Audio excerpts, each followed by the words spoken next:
Welkom bij Extra Journaal, nieuws uit Curaçao, vers van de pers.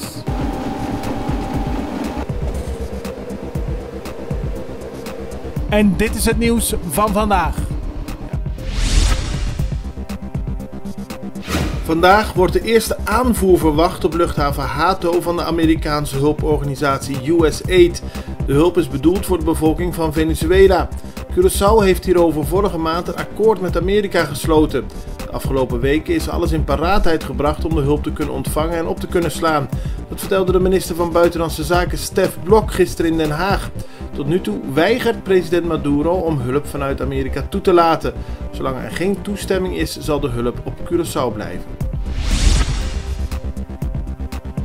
Een groep van bijna 30 agenten gaat ook vandaag niet aan het werk. De 29 agenten hebben sinds dinsdag het werk neergelegd. Vakbond SAP heeft gisteren namens de agenten geprobeerd een oplossing te vinden voor de ontevredenheid van de groep. Die werkte voorheen de zogenaamde straatdienst. Volgens de groep zijn er de laatste tijd allemaal beslissingen genomen over hun werkzaamheden en over hen zelf, zonder dat er met hen is overlegd. De vakbond stelt dat de politie scheve verhoudingen heeft gecreëerd en probeerde gisteren een oplossing te bereiken, maar dat is niet gelukt.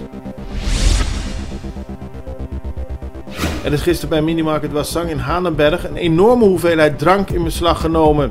Volgens Ronnie Cornelis van MEO wordt onderzocht of de drank afkomstig is van een container die 2 weken geleden bij Monte Carmelo werd opengebroken.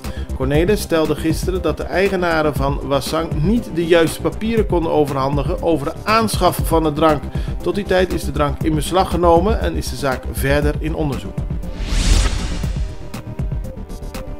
Een vrouwelijke tweeling van 26 jaar is gisteren op vrije voeten gelaten. De dames worden verdacht van wapenbezit. Op 14 maart zijn 2 wapens aangetroffen in hun huis.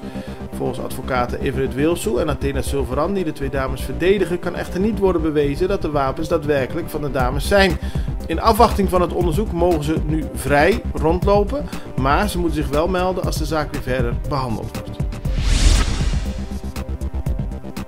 Het Curaçaose zaalvoetbalteam begon het WK zaalvoetbal in Argentinië heel goed met een overwinning op Bolivia.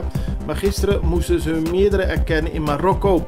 Het werd 10-3 van Marokko. Vandaag moet Curaçao aantreden tegen Colombia. En dat is de huidige wereldkampioen zaalvoetbal. De Venezolaanse oppositieleider Juan Guaidó geniet niet langer politieke onschendbaarheid en kan door de autoriteiten worden aangehouden. De grondwetgevende vergadering heft zijn immuniteit als parlementslid op nadat het Hoge Rechtshof daarom heeft gevraagd.